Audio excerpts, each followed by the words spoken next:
जय श्री गुरुदेव, जय श्री दादा गुरुदेव।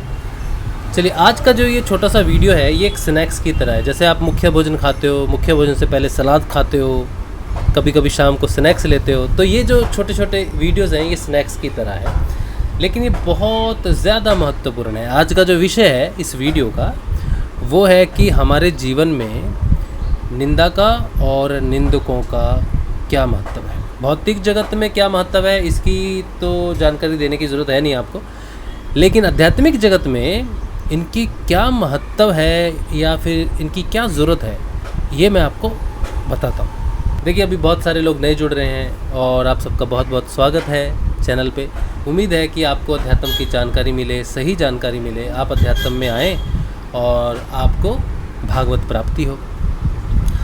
जब हम साधन पथ पर चलते हैं तो ये साधन पथ जो है ना, ये कांटों का पथ है, अंगारों का पथ है, पथरीला पथ है। कोई फूल नहीं बिछाए भगवान ने, आओ बेटा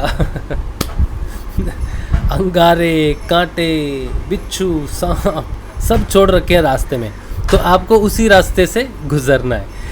ये जितने भी कांटे हैं, जितने भी कष्ट हैं, बिच्छू हैं, सांप हैं, इन सब की बहुत ज़रूरत है इस पथ पर। इनके बिना आप पथ को पार नहीं कर सकते। हाँ, तो जो हमारे जीवन में जो निंदक होते हैं ना, जो निंदा करते हैं, उनकी बहुत आवश्यकता होती है। अभी जैसे मैं आध्यात्मिक वीडियो बनाता हूँ तो लोग, अब सबको तो बहुत बहुत ज्ञान है ना, अपना अपना ज्ञान है सबका, तो वो लोग आके कई बार मुझे थोड़ा ऊपर नीचे बोल देते हैं। तो जो मेरे शुभ चिंतक हैं कई बार वो मुझे डिफेंड करते हैं और शुरू हो जाते हैं, वार्तालाप उनकी शुरू हो जाती है, जो मुझे सही नहीं लगता। तो ऐसा ही कुछ घटना आपके साथ भी घट सकती है। आप नए हो और हो सकता है कि आपको कोई बुरा भला कहे, आपके परिवार वाले कहें, आपके दोस्त, बंधु, दुश्मन, कोई भी हो सकता है। मुझे कोई कहे तो आप मेरे डिफेंड में खड़े हो जाएं, या गुरुदेव को कोई कुछ कहे तो आप गुरुदेव के लिए झंडा लेके तैयार हो जाओ कि मेरे गुरुदेव को ऐसा क्यों कह दिया। तो इन चीज़ों को आपको ध्यान में रखना है। हमारे जो शुभ चिंतक होते हैं, जो हमें प्रेम करते हैं, स्नेह करते हैं, उनकी हमारे जीवन में एक स्थान है, लेकिन एक स्थान हमारे निंदकों का और हमारी निंदा का भी है, और वो सबसे ज़्यादा महत्वपूर्ण है। सबसे ज़्यादा महत्वपूर्ण है। क्यों होता है ऐसा? हमारा जो शरीर है ना, इसकी जो रचना है, आपने सुना होगा ना कि संसार में 7 तरह के लोग होते हैं। संसार कहाँ है? वो उधर संसार की बात नहीं हो रही। ये जो आपका पूरा शरीर है ये 7 लेयर से बना हुआ है, आपके 7 स्वरूपों से बना हुआ है। आपका पहला स्वरूप है शरीर, दूसरा प्राण, तीसरा मन, चौथा विज्ञान, जिसे आप बुद्धि भी कह सकते हो। भौतिक विज्ञान, आध्यात्मिक विज्ञान, 2 हिस्से होते हैं। आप विज्ञान लेके चलो इसको। फिर आनंद, फिर चित्त, फिर सत्य। ये 4 स्वरूप हैं आपके। इन 7 स्वरूप हैं आपके। इन 7 में से 4 भौतिक है। शरीर बहुत ज़्यादा स्थूल है, प्राण स्थूल भी है, सूक्ष्म भी है, मन सूक्ष्म है, और बुद्धि अति सूक्ष्म है। 4 है, शरीर, प्राण, मन, बुद्धि।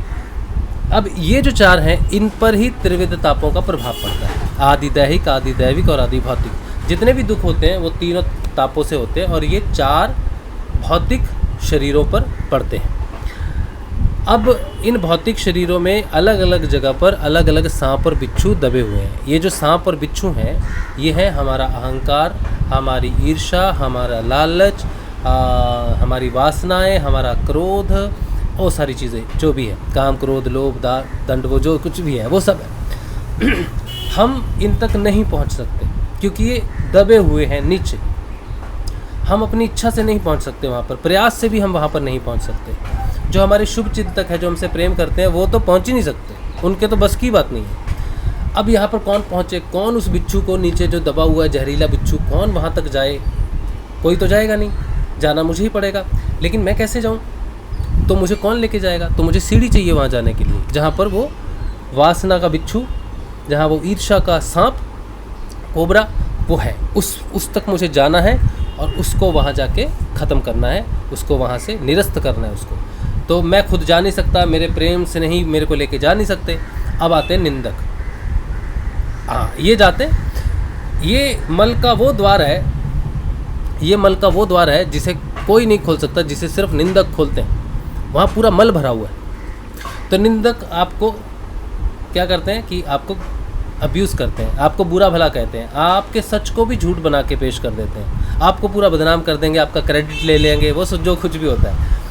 क्रेडिट तो भौतिक जगत में चलता है, आध्यात्मिक जगत में क्रेडिट होता नहीं है। लेकिन आप भौतिक जगत में हो तो आपको मालूम है ना लोग कैसे क्या क्या करते हैं। आध्यात्मिक जगत में उससे भी बड़े बड़े पहलवान हैं।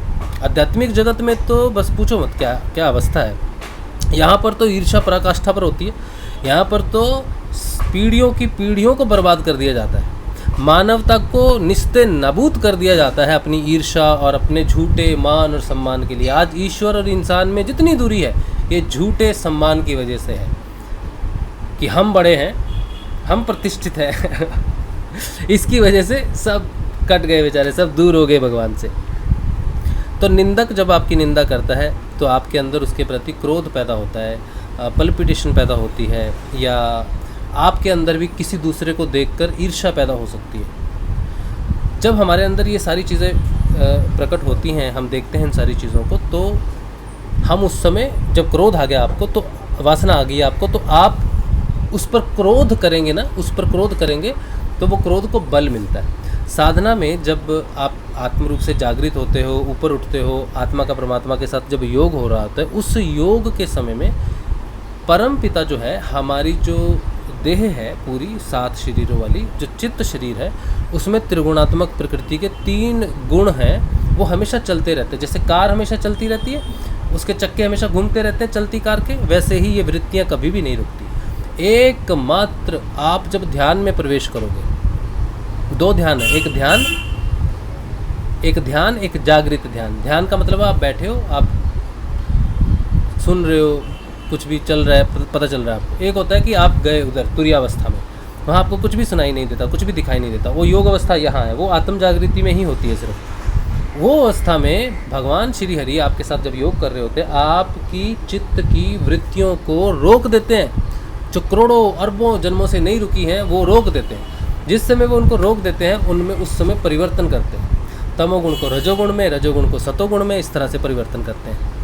ये जो परिवर्तन होता है, जब साधक ध्यान से बाहर आ जाता है और भौतिक जीवन में जब वो प्रवेश करता है, तो अचानक जाएगा रास्ते में, उसकी अचानक लड़ाई हो जाएगी, झगड़ा हो जाएगा किसी से, और अचानक उसको क्रोध आ जाएगा और वो क्रोध करेगा, बड़ा क्रोध करेगा। क्रोध करने के बाद वो रियलाइज़ करेगा कि मैंने ये कैसा व्यवहार किया है, मैंने ये कैसा व्यवहार किया है। वो अपने आप को साधक के रूप में देखता है। फिर वो अपने ऊपर पहले तो गिल्ट करता है, ये मैंने क्या किया, ये मैंने ठीक नहीं किया, मुझे माफ़ कर दो, मुझे ये कर दो। पहले तो माफ़िया मांगेगा, अपने आप को गिल्ट में लेके जाएगा, प्रायश्चित की भावना सोचेगा, ये कुछ बड़ा कुछ सोचेगा। साधना में, सिद्ध योग की साधना में, गुरु शिष्य परंपरा में, ये जो सिद्ध योग की साधना मैं करता हूँ, जो मैं आपको बता रहा हूँ, इसमें प्रायश्चित का कोई मोल नहीं है। क्योंकि अगर आप प्रायश्चित करने जाओगे तो आपका जो पथ है ना, आज जो ध्यान का पथ शुरू हुआ है और यहाँ तक जो पथ जाएगा, वो सारा साक्षात्कार का पथ है। इस सारे साक्षात्कार में आप गलतियाँ ही गलतियाँ करोगे। इसमें आप अपना जब तमोगुण का साक्षात्कार करोगे, रजोगुण का साक्षात्कार करोगे, अहंकार का साक्षात्कार करोगे, ईर्ष्या का, वासना का, क्रोध का, लोभ का, लालच का, ये सारे साक्षात्कार करोगे ना, तो आप तो माफ़ी मांगते रह जाओगे। तो आपको प्रायश्चित नहीं करना है। जिस समय आपका साक्षात्कार हो क्रोध से, वासना से, ईर्ष्या से, किसी भी ऐसी वृत्ति से जो आप जानते हैं कि खराब है, उस समय आपको प्रायश्चित की जगह स्वाध्याय करना है। साधक के लिए प्रायश्चित का मूल नहीं है, साधक के लिए स्वाध्याय का मोल है। तो स्वाध्याय करोगे तो स्वाध्याय से ज्ञान प्राप्त होगा। जब आप स्वाध्याय करोगे ना, तो आपको ज्ञान प्राप्त होगा। साक्षात्कार से स्वाध्याय, स्वाध्याय से ज्ञान, इसीलिए कहते हैं साक्षात्कार से ज्ञान प्रकट होता है। साक्षात्कार ही ज्ञान है, बोलते हैं ना, हाँ, इसीलिए बोलते हैं कि साक्षात्कार क्रोध का हुआ, फिर हमने अपना स्वाध्याय किया कि उसे तो मैं नहीं रोक सकता, उसे तो मैं नहीं बदल सकता, मैं खुद को तो बदल सकता हूँ, मैं उस स्थिति को किसी दूसरी तरह से हैंडल कर सकता था, या प्यार से भी बात कर सकता था। हर बात चिल्ला के, क्रोध करके नहीं बताई जा सकती है, प्रेम से भी बात को बताया जा सकता है। और ये जो मैं आपको बता रहा हूँ ना, ये दोनों घटनाओं का मैंने साक्षात्कार किया है। मैंने जब क्रोध का साक्षात्कार किया था तो बाज़ार में मैं बड़ा चिल्लाया था, और जब मैंने उसको साक्षात्कार किया, स्वाध्याय किया, और मुझे ज्ञान हुआ कि हम, जब कोई व्यक्ति हम पर गुस्सा करता है तो हम उसकी वजह से हम भी गुस्सा करने लग जाते हैं, तो वो हमें कंट्रोल कर लेता है।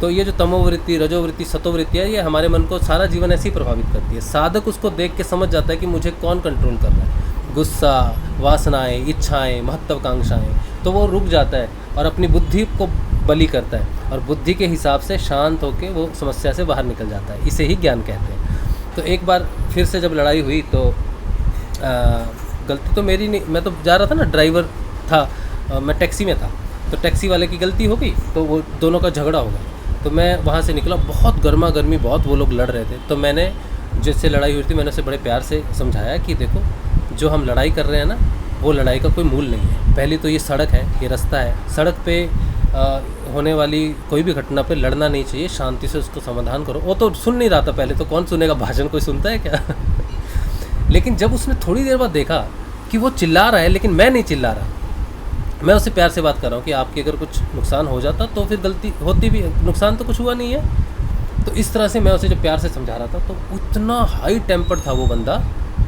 वो लो टेम्पर्ड हो गया।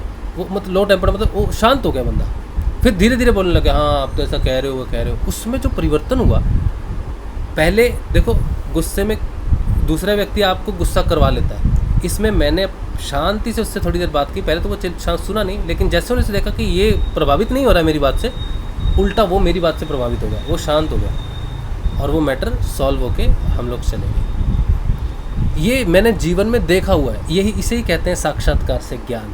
और ये तभी होता है जब आप अपनी वृत्तियों का साक्षात्कार करते हो। तो जब आपके जीवन में आप साधना करोगे ना, तो निंदक आएंगे, उनको आप भगाओ मत, उनके साथ रहना, ऐसा भी नहीं मैं बोल रहा, लेकिन वो जो कुछ भी कहेंगे, आपको लिखेंगे निंदा में, आपको बोलेंगे निंदा में, आपको सिर्फ ये देखना है कि ये मेरे अंदर कहाँ जा रहा है, मेरे को कहाँ लेके जा रहा है। उनके बिना आप नहीं पहुँच सकते ईर्ष्या तक, क्रोध तक, वासनाओं तक। जैसे कुछ लोग कहते हैं ना, किसी गुरु भाई ने पूछा कि ब्रह्मचर्य का बताइए भैया क्या है, साधना में क्या महत्व है ब्रह्मचर्य का। तो ब्रह्मचर्य का कोई महत्व नहीं है, सिद्ध योग की साधना में नहीं है, दूसरी हठ योग की साधना में, अन्य साधनाओं में हो सकता है। लेकिन ये जो साधना मैं करता हूँ, या जिसके बारे में मैं आपको बता रहा हूँ, कुंडलिनी साधना, ये तंत्र साधना। तंत्र से आप घबरा मत जाना, तांत्रिक को टीका लगाया है, माला पहनी है। तंत्र साधना का मतलब वो नहीं होता है। कुंडलिनी एक तंतु है, हमारे शरीर के अंदर में एक सूक्ष्म ऊर्जा है, जिसे तंत्र का नाम दिया जाता है। बाहर में जो लोग तंत्र साधना करते हैं, वो अपने आप को विशेष बनाने के लिए करते हैं, वो तंत्र का प्रयोग भौतिक जीवन में करते हैं। हमारी साधना में ये जो तंत्र विज्ञान है, कश्मीरी शैविज्म के आधार पर है। भगवान शिव इसके आदि गुरुदेव हैं इस तंत्र, और माँ काली तंत्र है, स्वयं माँ काली स्वयं तंत्र है, भैरवी को ही तंत्र कहते हैं। तो इसमें माँ को समर्पण किया जाता है, और वो तंत्र क्या करता है, एक कुल्हाड़ी की तरह, एक हल की तरह हमारी रुकावटों को दूर करता है। बस यही काम है तंत्र का। और वो जितना रास्ता साफ कर देती है माँ, उतने रास्ते से हमारी चेतना ऊपर उठती है। चेतना भी शक्ति स्वरूप है, और वो ऊपर उठ के अपने शिव के साथ लय हो जाती है, और शिव का शक्ति के साथ मिलन ही मोक्ष कहलाता है। तो ये जो है, ये जो साधना है, इस साधना में हमारे अंदर जितने भी बदलाव आएंगे, बाहर हमें व्यवहारिक रूप से हम उन व्यवहार में पड़ेंगे, हम उन चीज़ों को साक्षात्कार करेंगे। अच्छी चीज़ों का भी साक्षात्कार होगा, बुरी चीज़ों का भी साक्षात्कार होगा, तमोगुण का भी साक्षात्कार होगा, रजोगुण का भी साक्षात्कार होगा, और सतोगुण का भी साक्षात्कार होगा। ये तीनों पाप स्वरूप है। सतोगुण में हम जीवन व्यतीत जरूर करते हैं, लेकिन वो बंधन का कारण है, वो कर्म का कारक है, और कर्म के कारण जन्म और मृत्यु, जन्म और मृत्यु का कारण जो भी है, उसे ही पाप कर्म कहा गया है। तो निंदकों की बात को आप पहले तो उसको समझेंगे क्या बोल रहा है, ठीक है। अब देखो, आप प्रश्न भी कर सकते हो, कोई आके हमें थप्पड़ी मार दे, कोई हमें पकड़ के पीटी दी, तो क्या करेंगे। जब ये हालत हो जाती है कि आप किसी युद्ध में ही पड़ गए हैं, तो आप अपने अधिकारों की रक्षा करने के लिए आपको उठना पड़ेगा, लड़ना पड़ेगा। जहाँ पर आपके अधिकारों की बात है और आपको अपने अधिकारों के लिए लड़ना है, वहाँ आपको लड़ना पड़ेगा, वहाँ आपको खड़े होना ही पड़ेगा, चाहे आप किसी कोर्ट केस में हैं, चाहे कुछ भी है। लेकिन सड़क के ऊपर लड़ने की बात मैं नहीं कर रहा, या घर में किसी व्यक्ति से लड़ने की बात नहीं कर रहा, या इंटरनेट पे आपको कोई गाली दे रहा है, आप उसके साथ एक चैट, दूसरी चैट, तीसरी चैट, वो लंबी चौड़ी वार्तालाप में समय आप नष्ट नहीं कर रहे हो। वो सिर्फ और सिर्फ आपके अंदर गुस्से को जगाएगा। जैसे ही गुस्सा आपके अंदर जाग गया, उसका काम हो गया, उसका काम हो गया। अब उसकी ज़रूरत नहीं है निंदक की आपको। अब आप अपने उस गुस्से को देखो, स्वाध्याय करो कि मुझे गुस्सा दिलाया गया है और मेरे गुस्सा आ रहा है, मुझे गुस्सा आ रहा है। तो जब तक कोई भी व्यक्ति इस संसार में है, वो ऐसा कोई काम करता है जिससे आपके अंदर पल्पिटेशन हो जाए, आपको गुस्सा हो जाए, चाहे वो बंदा गलत है, आप उसको समझा रहे हो ऐसा नहीं है, ऐसा नहीं है, लेकिन फिर भी वो ना माने, फिर भी आपके सिर पे चढ़ के आए, फिर भी आपको परेशान करे और आपको गुस्सा आए, तो मतलब है कि वो उसको तो मालूम नहीं है, वो तो बेवकूफ़ी कर ही रहा है। लेकिन अध्यात्म शक्ति गुरु आपको बता रहा है कि अभी तक तू निचली परतों में नहीं पहुंचा है, इसलिए ये व्यक्ति जो है इसको चढ़ के तेरे पास भेजा जा रहा है कि तू अभी बिल्कुल नीचे गर्त में जाके तूने अभी उसका साक्षात्कार नहीं किया है। और जितना आप गहरा जाओगे ना वासनाओं में, महत्वाकांक्षाओं में, इच्छाओं में, उतना ज़्यादा अंधकार है वहाँ पर, उतना ज़्यादा कंट्रोल कम हो जाता है व्यक्ति का।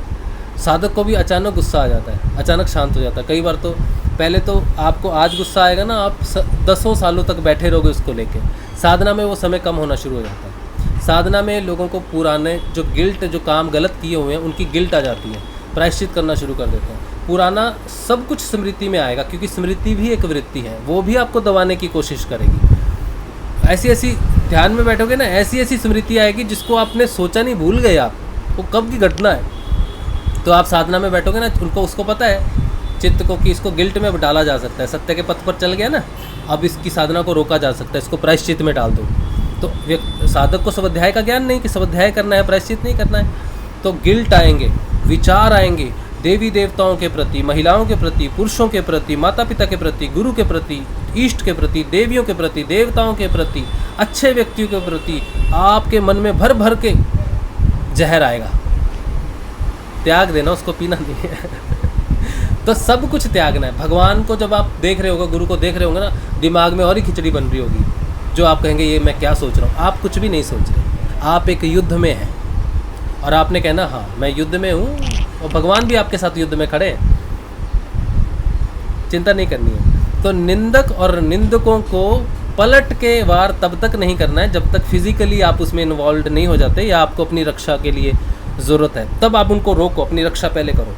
लेकिन जहाँ वार्तालाप चल रही है, ऑनलाइन कोई मुझे गाली दे रहा है, तुम्हें दे रहा है, गुरु को दे रहा है, किसी को भी दे रहा है, वो सिर्फ और सिर्फ आपके अंदर ऐसी जगह पर जा रहा है जिस जगह पर जाके आप जो खेती है, जो वासना की, जो ईर्ष्या की, जो ये वृत्तियाँ इसकी खेती, उसको उखाड़ दो और वहाँ पर शांति का फूल लगा दो जाके। इसे कहते हैं आंतरिक शांति। अब जब आंतरिक शांति हो जाएगी तो बाहर भी शांति हो जाएगी। इसे कहते हैं आध्यात्मिक जीवन, भौतिक जीवन में शांति प्रकट करता है। जो अंदर घटित होता है वही बाहर प्रकट होता है। तो कबीर जी ने एक जगह कहा है, क्या कहा है ये मुझे एग्जैक्टली याद नहीं है, वो आप ढूंढ लेना। निंदक नीरे राखिए, निंदक नीरे राखिए, साबुन लगे, साबुन नहीं लगता, झाग बहुत होती है और कपड़ा भी बिल्कुल साफ हो जाता है। तो निंदक हमारे चित्त को साफ करने में हमारी मदद करते हैं, वो एक साबुन की तरह है। ये मैं अपने साक्षात्कार से बोल रहा हूँ, कबीर जी से कॉपी करके नहीं बोल रहा। वो तो बाद में मुझे पता चला कि कबीर जी ने भी ऐसा कुछ कहा है। ये आपको साक्षात्कार होगा, और आपको ऐसे ऐसे साक्षात्कार होंगे, जब आपको वो साक्षात्कार हो जाएंगे तो ऐसी पुस्तकें आपके सामने आएंगी, ऐसे संतों के दर्शन आपको होंगे जिनका चरित्र आपके परिवर्तन से मिलता है। मुझे ऐसे कई संतों के दर्शन हुए, जब मुझे मेरे अंदर परिवर्तन आया उसके बाद मुझे दर्शन हुए। सुकरात को, सोक्रेट्स को जानते हो आप?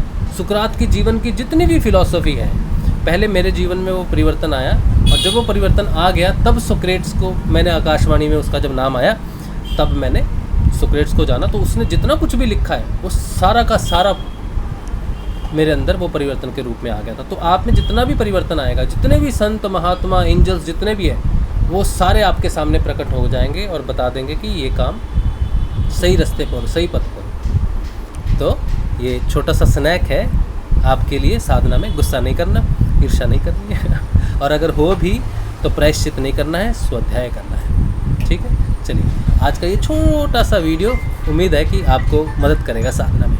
जय श्री गुरुदेव, जय श्री दादा गुरुदेव। हाँ, एक चीज़ और, एक मेरा छोटा सा एक और चैनल है जो अभी मैंने शुरू किया है, वो उसका नाम है आध्यात्मिक जीवन। उसका लिंक मैं वीडियो के नीचे आपको दे दूँगा।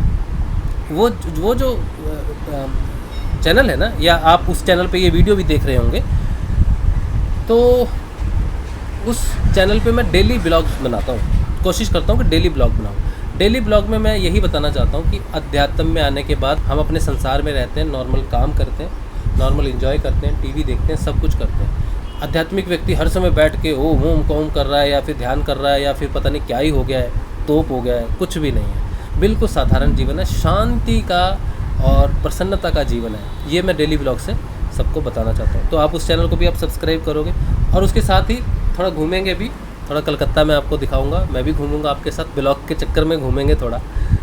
तो आप अगर ये वीडियो स्पिरिचुअल नॉलेज इंस्टीट्यूट वेधशाला वाले चैनल पे देख रहे हैं तो उसका लिंक मैंने नीचे दिया, वो भी आप शेयर करो, तो आंतरिक घटनाएं जानकारी आपको थोड़ी मिलेगी, अच्छा लगेगा आपको। और अगर आप ये आध्यात्मिक जीवन वाले चैनल पे देख रहे हो तो स्पिरिचुअल नॉलेज इंस्टीट्यूट वेधशाला वो पूरी तरह से सत्संग के लिए डेडिकेटेड है चैनल, उसको आप देखें। उसमें बड़े बड़े वीडियोस आते हैं और लाइव वीडियोस भी उसी में ही आते हैं। नियमित सत्संग जो होता है रोज़, वो उसी में आता है, ठीक है। नियमित मेडिटेशन भी हम लोग करते हैं, सुबह शाम ध्यान भी करते हैं। अभी 2-3 दिन से बंद है, थोड़ा सेटअप का थोड़ा कर रहा हूँ। अभी हमने यहाँ से घर बदलना है, क्योंकि इसमें ये बात नहीं करेंगे, यहाँ तक ही रखते हैं इस वीडियो को। उम्मीद है कि आपको ये वीडियो पसंद आएगा, आपके जीवन में, आध्यात्मिक जीवन में इससे लाभ होगा। जय श्री गुरुदेव, जय श्री गुरुदेव।